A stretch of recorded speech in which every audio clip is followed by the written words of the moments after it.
नमस्कार दोस्तों, मैं रोशन सैनी, असिस्टेंट प्रोफेसर। और आज हम इनकम टैक्स का एक चैप्टर लेके आए हैं।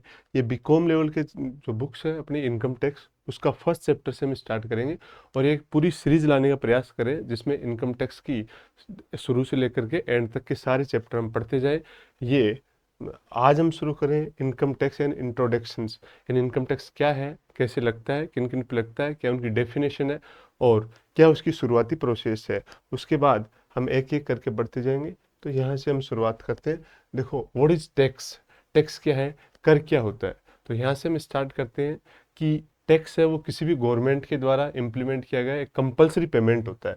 यानी टैक्स जिसके ऊपर इम्प्लीमेंट हो गया, जिसके ऊपर लग गया है, उसको उसका पेमेंट करना ही होता है। और टैक्स के किसी भी व्यक्ति को कोई पर्सनल डायरेक्ट बेनिफिट नहीं मिलते। यानी ये क्या है, एक तो अनिवार्य है, एक तो क्या है, अनिवार्य भुगतान है,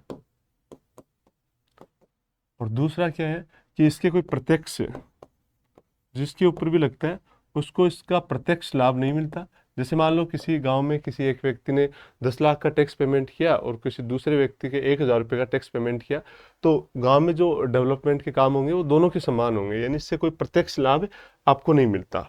अब टाइप ऑफ टैक्स है, टैक्स कितने प्रकार के होते हैं, क्या टाइप होता है? तो देखो, मोटे रूप से हम देखें तो टैक्स है वो दो टाइप के होते हैं। कितने टाइप के होते हैं? दो टाइप के। एक तो डायरेक्ट टैक्स, डायरेक्ट टैक्स है, और दूसरा इनडायरेक्ट टैक्स, इनडायरेक्ट टैक्स यानी प्रत्यक्ष कर और अप्रत्यक्ष कर। अप्रत्यक्ष कर, इसमें क्या डिफरेंस होता है, यानी कौन से डायरेक्ट टैक्सेस होते हैं, कौन से इनडायरेक्ट टैक्सेस होते हैं? तो देखो, डायरेक्ट टैक्सेस तो वो होते हैं जिसमें impact of tax and incidence of tax, यानी कर का प्रभाव है वो किसी एक ही व्यक्ति पर पड़ता है। यानी impact of tax of tax and incidence, incidence of tax are single person, यानी एक ही व्यक्ति पर टैक्स का इफेक्ट पड़ता है और फाइनली उसी व्यक्ति को वो टैक्स चुकाना होता है। ये नहीं होता कि टैक्स किसी और के ऊपर लगा और उसने उसका फाइनल जो बेनिफिट है वो किसी दूसरे को ट्रांसफर कर दिया। उसी व्यक्ति पर टैक्स लगेगा, उसी को चुकाना पड़ेगा। और इनडायरेक्ट टैक्स में क्या होता है, ये लगाया किसी और पर्सन पे जाता है और फाइनली इसका इफेक्ट किसी दूसरे व्यक्ति पर पड़ता है। यानी जो ए पर्सन है उसके ऊपर ये टैक्स लगाया गया और फाइनली इस टैक्स का इफेक्ट है वो बी पर्सन पर पड़ा, वो होता है इनडायरेक्ट टैक्स। अब इसके एग्जांपल कि डायरेक्ट टैक्स कौन सा होता है, तो देखो, सबसे बड़ा डायरेक्ट टैक्स होता है आपका इनकम टैक्स। कौन सा होता है? Income tax. जो जिस पर्सन पे लगता है उसी पर्सन को फाइनली ये पे करना होता है। इनडायरेक्ट टैक्सेस, वैसे तो बहुत सारे इनडायरेक्ट टैक्सेस हैं, लेकिन सबसे बड़ा इनडायरेक्ट टैक्स है आज के टाइम में वो है GST, goods and service tax. फिर आपका सेल्स टैक्स है, एक्साइज टैक्स है, ट्रांसपोर्ट टैक्स टैक्स है। ये ऐसे टैक्स हैं जो लगाए किसी दूसरे व्यक्ति पर जाते हैं और चुकाए किसी दूसरे व्यक्ति के द्वारा जाते हैं। तो टैक्सों की दो टाइप हो गए, डायरेक्ट टैक्स और इनडायरेक्ट टैक्स। हम जिसके बारे में पढ़ने जा रहे हैं इनकम टैक्स, वो कैसा टैक्स है? डायरेक्ट टैक्स है, जिसके ऊपर लगाया जाएगा फाइनली उसी व्यक्ति के द्वारा चुकाया जाएगा, इसका इम्पैक्ट किसी दूसरे पर ट्रांसफर नहीं हो सकता। अब देखो, हिस्ट्री ऑफ इनकम टैक्स है। इनकम टैक्स है वो वर्तमान स्वरूप में कैसे आया? देखो, जब से मानव सभ्यता का उद्भव हुआ है तब से ही टैक्स किसी न किसी रूप में लग रहा है, लेकिन प्रेजेंट टाइम में जो हम इनकम टैक्स देख रहे हैं उसी स्वरूप का इनकम टैक्स है वो कैसे आया? तो देखो, भारत में सबसे पहले 1860 में सर जेम्स विल्सन के द्वारा ये इनकम टैक्स लगाया गया। उसमें भारत क्या था, जो इंग्लैंड है उसका औपनिवेशिक था, और 1860 में पहली बार इनकम टैक्स लगाया। क्यों लगाया? कि जो 1857 की क्रांति थी, उस क्रांति में जो वित्तीय घाटा सरकार को हुआ था, उस घाटे को पूरा करने के लिए 1860 में पहली बार लगाया गया। और उस टाइम पे जो टैक्स फ्री इनकम थी वो 200 रुपये थी, यानी जिस भी पर्सन की 200 रुपये से ज़्यादा इनकम होगी उसे इनकम टैक्स देना होगा। फिर इनके अलग अलग इसमें चेंजेस आते गए।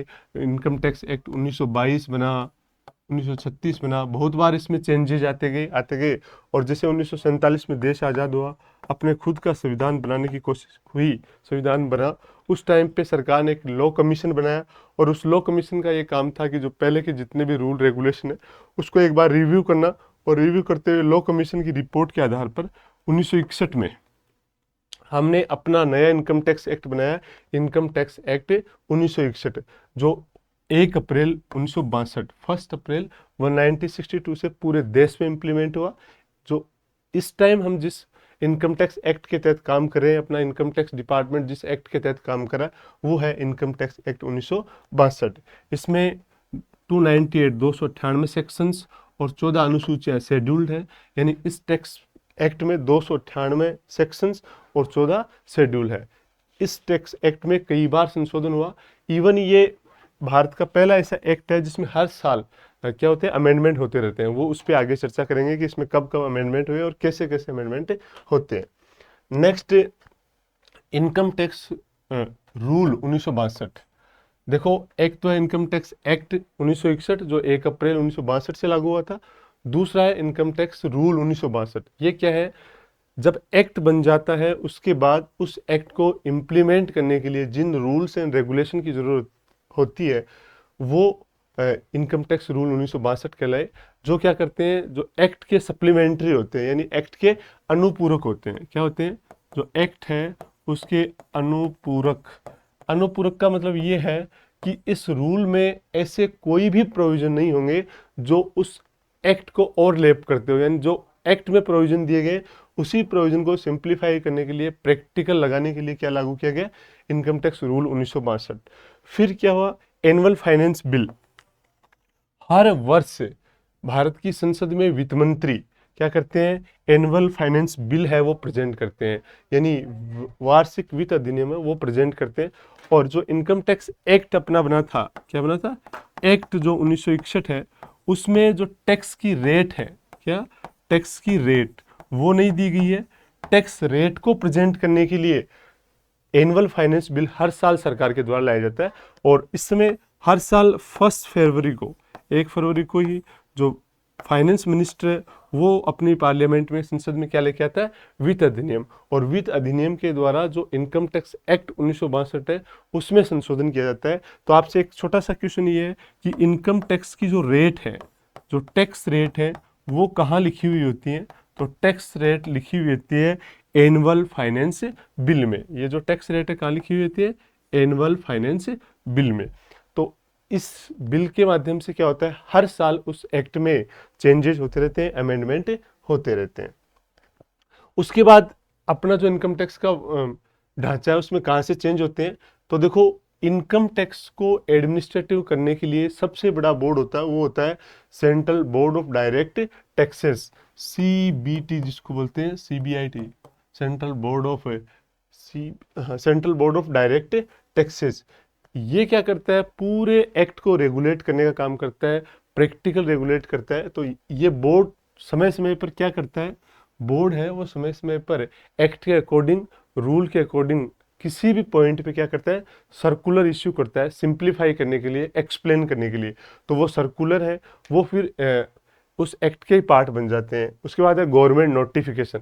इसके बाद क्या होता है, समय समय पर बीच में, फाइनेंस ईयर के बीच में या किसी भी पॉइंट पे अगर गवर्नमेंट को कहीं मान लो कुछ एग्जम्पशंस देना हो, किसी एक्स्ट्रा टैक्स इंप्लीमेंट करना हो, तो गवर्नमेंट, मिनिस्ट्री ऑफ फाइनेंस क्या करती है, अलग से इसका नोटिफिकेशन इश्यू कर सकती है। इसके अलावा जुडिशरी डिसीजन, इनकम टैक्स के जिस भी पॉइंट पे कहीं डिस्प्यूट है और विभिन्न हाई कोर्ट्स या सुप्रीम कोर्ट्स में वो मामला गया है और हाई कोर्ट और सुप्रीम कोर्ट ने उसमें जो डिसीजन दिया है वो डिसीजन इसमें ऐड होता जाएगा, और आगे से जो भी टैक्स की फॉलोइंग होगी, जो रेगुलेशन होंगे, उसमें इस डिसीजन को क्या रखा जाएगा, ध्यान में रखा जाएगा।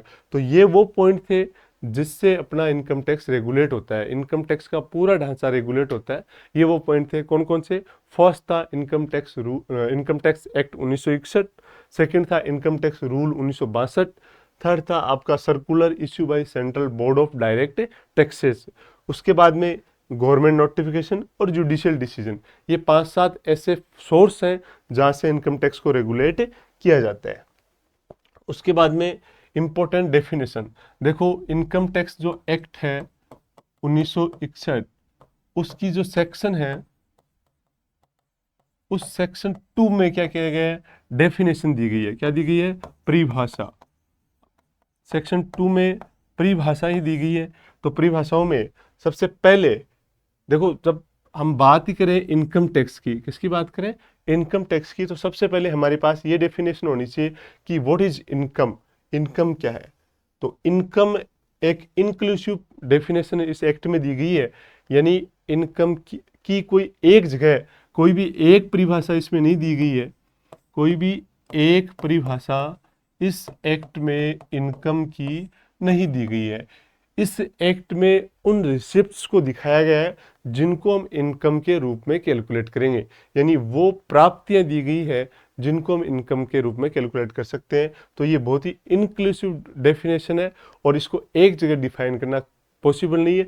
जैसे जैसे हम इस एक्ट को पढ़ते जाएंगे वैसे वैसे आगे हमारे सामने वो रिसिप्ट्स आती जाएंगे जिसको हम इनकम मानते हैं। लेकिन बेसिक रूप से हम माने तो जितनी भी इनकम होगी उनको हमें अलग अलग हेड्स में बांट सकते हैं। जैसे एक व्यक्ति को कहाँ कहाँ से इनकम मिल सकती है, तो इनकम उसको सैलरी से मिल सकती है, उसको हाउस प्रॉपर्टी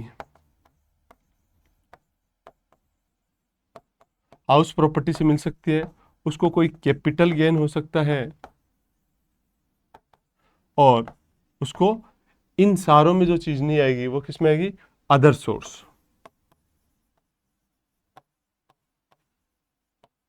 लेकिन इनकम की डेफिनेशन यहीं कंप्लीट नहीं होती है, आगे बहुत सारी ऐसे रिसिप्ट्स आएंगे जिसको हम इनकम में मानेंगे। तो इनकम की डेफिनेशंस जैसे जैसे हम पढ़ते जाएंगे वैसे वैसे कंप्लीट होती जाएगी। उसके बाद में पर्सन, यानी व्यक्ति कौन है। नेक्स्ट डेफिनेशन किसकी है, पर्सन। तो इनकम टैक्स एक्ट है, उसकी सेक्शन 2 सबसेक्शन 31 में क्या किया गया है, पर्सन को डिफाइन किया गया है। आगे जब हम एक्ट को पूरे को पढ़ेंगे तो जहां भी पर्सन आए उसका मीनिंग ये होगा कि जो सेक्शन 2 सबसेक्शन 31 की डेफिनेशन है वो। अब सेक्शन 2 सबसेक्शन 31 में पर्सन किसको बताया गया है, तो एक तो इंडिविजुअल, इंडिविजुअल को पर्सन बताया गया। इंडिविजुअल यानी कोई भी व्यक्ति, प्राकृतिक व्यक्ति, राम श्याम मोहन सोन, वो क्या है, पर्सन है। दूसरा क्या है, HUF, Hindu undivided family, Hindu अविभाजित परिवार को भी क्या माना गया है, इसमें पर्सन माना गया है। तो HUF। उसके बाद फर्म, जो पार्टनरशिप फर्म है वो वाली फर्म, उसको क्या माना गया है, व्यक्ति माना गया है। उसके बाद में आपकी कंपनी, कंपनी को भी क्या माना गया है, व्यक्ति माना गया है। जो कंपनी एक्ट 2013 इसके पहले के किसी भी एक्ट में क्या है, रजिस्टर्ड है, उसको यहाँ पे पर्सन माना गया है। उसके बाद में यहाँ पे AOP, एसोसिएशंस ऑफ पर्सन, व्यक्तियों का समुदाय। दूसरा BOD, बॉडी ऑफ इंडिविजुअल, व्यक्तियों का संग, व्यक्तियों का समूह है। इन सारी चीजों को यहाँ पे क्या माना गया है, व्यक्ति माना गया है। ध्यान रखना, यहाँ पे जो इंडिविजुअल है उसमें आपका अव्यवस्थक जो माइनर है वो भी इंडिविजुअल माना गया है। अगर कोई पागल है, बीमार है, तो उसको भी माना गया है। जैसे कॉन्ट्रैक्ट एक्ट में अव्यवस्थक जो माइनर होता है उसको नहीं मानते, लेकिन यहाँ हम इनकम टैक्स में इसको क्या मान सकते हैं, इनकम टैक्स में इसको पर्सन माना गया है। तो पर्सन की डेफिनेशन क्या है, according to section 2 subsection 31, a individual, a HUF, a firm, a company, a AOP और a BOI, all are include in the person. ये व्यक्ति की डेफिनेशन में आते हैं। नेक्स्ट हम पढ़ रहे हैं असेसमेंट ईयर। देखो ये इंपॉर्टेंट है। नेक्स्ट क्या है, असेसमेंट ईयर, सेक्शन 2 सबसेक्शन 9 में। तो देखो असेसमेंट ईयर क्या होता है, हिंदी में इसको बोलते हैं कर निर्धारण। क्या बोलते हैं, कर निर्धारण वर्ष। ये क्या होता है, देखो हर साल 1 अप्रैल से लेकर के 31 मार्च तक की जो टाइम पीरियड है वो क्या होता है, अपना असेसमेंट ईयर होता है। अब असेसमेंट ईयर, जैसे प्रेजेंट असेसमेंट ईयर कौन सा है, तो प्रेजेंट असेसमेंट ईयर है 1 अप्रैल 2024 टू 31 मार्च 2025। ये अपना क्या है, असेसमेंट ईयर है। और हमेशा असेसमेंट ईयर में प्रीवियस ईयर की इनकम पे टैक्स लगता है। ये बात ध्यान में रखना है कि जो असेसमेंट ईयर है, उस असेसमेंट ईयर में जो प्रीवियस ईयर है उसकी इनकम पे टैक्स लगता है। यानी जो प्रीवियस ईयर की इनकम होती है उस पर टैक्स कब लगेगा? असेसमेंट ईयर में लगेगा, ठीक है ना। हालांकि कुछ ऐसी कंडीशन आएगी जिसमें असेसमेंट ईयर का टैक्स इसी ईयर में लग जाएगा, लेकिन नॉर्मली क्या होता है, प्रीवियस ईयर की इनकम का टैक्स है वो असेसमेंट ईयर में चुकाना हमें होता है। तो इसकी डेफिनेशन सेक्शन 2 सबसेक्शन 9। तो आगे जब भी हम प्रैक्टिकल कैलकुलेशन करेंगे तब असेसमेंट ईयर के लिए ओनली इतना लिखेंगे AY, ठीक है। असेसमेंट ईयर यानी कर निर्धारण वर्ष। अब प्रीवियस ईयर, तो प्रीवियस ईयर की सेक्शन क्या है? 3। यानी प्रीवियस ईयर होता क्या है? असेसमेंट ईयर से यानी कर निर्धारण वर्ष से तुरंत पहले के 12 माह की अवधि, यानी असेसमेंट ईयर से तुरंत पहले के 12 माह की अवधि। लेकिन ये जरूरी नहीं है कि ये अवधि, ये टाइम पीरियड हमेशा 12 मंथ का ही होगा, ठीक है। तो असेसमेंट ईयर से जस्ट पहले की फाइनेंशियल ईयर जो 1 अप्रैल से स्टार्ट होता है और 31 मार्च तक क्या करता है? चलता है। लेकिन ये जरूरी नहीं है, हमेशा इस चीज को ध्यान रखना, ये जरूरी नहीं है कि प्रीवियस ईयर है वो 12 मंथ का ही हो। जैसे मान लो आपका कोई बिजनेस है, वो 1 अक्टूबर को स्थापित हुआ, 1 अक्टूबर 2023, ठीक है। 1 अक्टूबर 2023 को स्टार्ट हुआ, तो आपका प्रीवियस ईयर क्या होगा? आपका प्रीवियस ईयर होगा 1 अक्टूबर 2023 टू 31 मार्च 2024। अब ये टाइम पीरियड चाहे 12 मंथ का हो या नहीं हो, ठीक है। तो असेसमेंट ईयर हमेशा 12 मंथ का ही होता है। जो प्रीवियस ईयर है वो 12 मंथ का हो भी सकता है और 12 मंथ से कम का भी हो सकता है, वो सिचुएशन पर डिपेंड करता है। फिर हम आगे टैक्स पेयर असेसी, इसको हिंदी में बोलते हैं करदाता। यानी करदाता कौन होगा, असेसी कौन होगा, ये सेक्शन 2 सबसेक्शन 7 में बताया गया है। तो देखो ऐसा कोई भी प्रश्न, अब यहाँ हम लेंगे वो प्रश्न जो सेक्शन 2 सबसेक्शन 31 में डिफाइन किया गया था।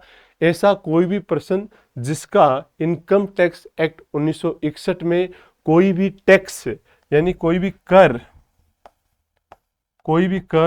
कोई भी जुर्माना या अन्य कोई भी पेमेंट यानी बकाया हो, यानी ऐसा कोई भी व्यक्ति प्रश्न जिसका इनकम टैक्स एक्ट 1961 में कोई भी कर, जुर्माना, पेनल्टी, फीस कुछ भी बकाया होती है और जो टैक्स डिपार्टमेंट को ड्यू है यानी देनी है, वो क्या है, वो पर्सन क्या कहलाएगा? टैक्स पेयर या असेसी कहलाएगा, ठीक है। इसमें भी अलग अलग कंडीशन आएंगी। आगे हम देखते हैं, जनरली मैंने क्या बताया कि असेसमेंट ईयर में हम प्रीवियस ईयर की इनकम पे टैक्स पे करते हैं, यानी प्रीवियस ईयर में जितनी इनकम हुई उसका कैलकुलेशन असेसमेंट ईयर में करते हैं और असेसमेंट ईयर में उसको टैक्स पे कर देते हैं। लेकिन देखो कुछ ऐसी कंडीशन है जो यहाँ दी गई है, ये 5 ऐसी कंडीशन है जिसमें जो टैक्स ऑफिसर है उसकी वो क्या करता है, असेसमेंट ईयर की इनकम में उसी ईयर पे टैक्स इम्प्लीमेंट कर देता है, यानी वो प्रीवियस ईयर वाला यहाँ पे मामला खत्म हो जाता है। तो देखो इसमें अलग अलग कंडीशन है। पहली कौन सी है?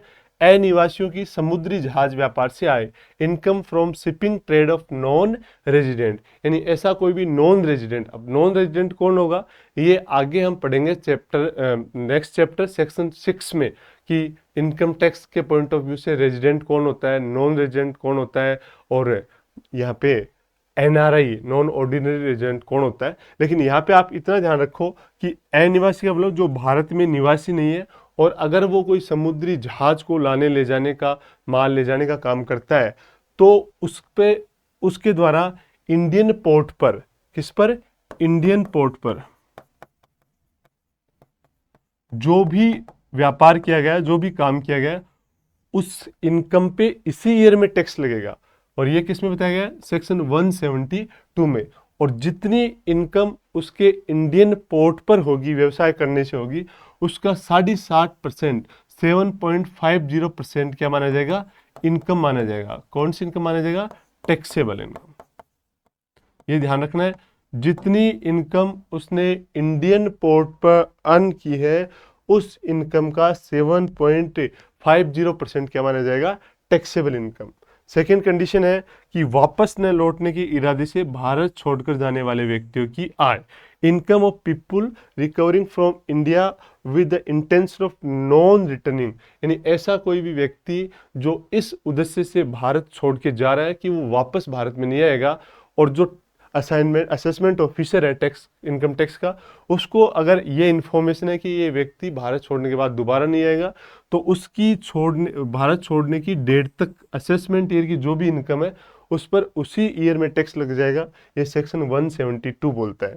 उसके बाद में देखो स्पेशल एओपी यानी एसोसिएशन ऑफ पर्सन, बीओआई यानी बॉडी ऑफ इंडिविजुअल, और आर्टिफिशियल जुडिशियल पर्सन, यानी ऐसे कोई भी स्पेशल एओपी, बीओआई और आर्टिफिशियल जुडिशियल पर्सन जिसका फॉर्मुलेशन किसी स्पेशल ऑब्जेक्ट के लिए, जिसका गठन किसी स्पेशल उद्देश्य के लिए किया गया था, और जैसे ही वो उद्देश्य पूरा होता है वो एओपी बीओआई है वो डिजोल्यूशन हो जाएगी। तो हम क्या करेंगे ऐसी कंडीशन में, सेक्शन 174 सबसेक्शन ए के अकॉर्डिंग उसी फाइनेंशियल ईयर में उस पर टैक्स लगा देंगे। जैसे मान लो कोई फर्म बनाई, वो फर्म बनाई एक ब्रिज बनाने के लिए, और वो ब्रिज है वो 2 अक्टूबर को या 1 अक्टूबर को उस ब्रिज का काम क्या हो गया, कंप्लीट हो गया। तो अब नेक्स्ट फाइनेंशियल ईयर में ये फर्म रहेगी नहीं, इसका डिजोल्यूशन हो गया, तो 1 अक्टूबर तक की जो इनकम है उस पर उसी साल क्या लग जाएगा, टैक्स लग जाएगा।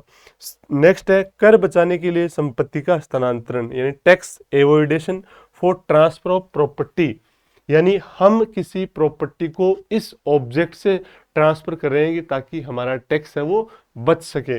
और ये बात अगर असेसमेंट ऑफिसर को पता चलती है तो वो क्या करता है, सेक्शन 175 के अकॉर्डिंग इसी असेसमेंट ईयर में उसमें टैक्स से चार्ज कर देगा। नेक्स्ट एक कंडीशन है, यानी व्यापार बंद करने पर, अपॉन क्लोजिंग ऑफ बिजनेस, यानी अगर कोई ऐसा बिजनेस है जो उस फाइनेंशियल ईयर के मिड में क्या हो गया, बंद हो गया, तो जो असेसमेंट ऑफिसर है वो सेक्शन 176 के अकॉर्डिंग उसी फाइनेंशियल ईयर में उस पर टैक्स चार्ज कर देगा। नेक्स्ट फाइनेंशियल ईयर तक वो नहीं रुकेगा। अब ध्यान से मेरी एक बात सुनना कि सेक्शन 172 सेक्शन 172, 174 ए, 175, यानी ये जो ऊपर वाली 4 कंडीशन है, इन 4 कंडीशन में assessment officer compulsory assessment year में ही टैक्स चार्ज करेगा। लेकिन ये जो सेक्शन है ये क्या है, ऑप्शनल है। क्या है, ऑप्शनल है। अगर असेसमेंट ऑफिसर को ये लगता है कि ये जो टैक्स पेयर है वो बिजनेस को बंद करने के बाद दोबारा हम इसको रिकवर नहीं कर सकेंगे, दोबारा इसको आइडेंटिफाई नहीं कर सकेंगे, तो असेसमेंट ईयर में ही टैक्स लगा देगा। अगर उनको ये पूरा विश्वास है कि ये बिजनेस बंद करने के बाद ही हम इसको आइडेंटिफाई कर सकते हैं, तो इसमें जो असेसमेंट ऑफिसर उसके बाद ऑप्शन है कि वो अगले ईयर में भी इस पे टैक्स चार्ज कर सकता है। ठीक है, उसके बाद आज के लिए इतना ही। हमने सबसे बेसिक टॉपिक पढ़ा कि इनकम टैक्स का इंट्रोडक्शन। नेक्स्ट जो वीडियो आएगा उसमें हम पढ़ेंगे एग्रीकल्चर इनकम, और इसी प्रोसेस में रेगुलर चलते रहेंगे। तो ये वीडियो मैंने खास तौर पे जो बीकॉम, जो एलएलबी के बच्चे या जो एकेडमिक्स में जहाँ भी इनकम टैक्स चलता है उनके लिए, जो कंपटीशन की तैयारी करते हैं उनके लिए ये है कि जो शुरुआती तैयारी करते हैं उनके लिए ये बेस है। फिर जैसे जैसे कंपटीशन का लेवल बढ़ता जाएगा वैसे वैसे हम जब ये कोर्स कंप्लीट हो जाएगा तब एक इसका ऑब्जेक्टिव टाइप क्वेश्चन का सेक्शन लेके आएंगे। तो कंपटीशन वालों के लिए इतना ही है कि जो सबसे पहले तैयारी स्टार्ट करें वो अपना इससे बेस स्टार्ट कर सकते हैं। Thank you. अगर आपको इसमें कोई भी इंफॉर्मेशन अच्छी लगे, अगर आपको पसंद आए तो लाइक शेयर करिएगा। धन्यवाद। Thank you.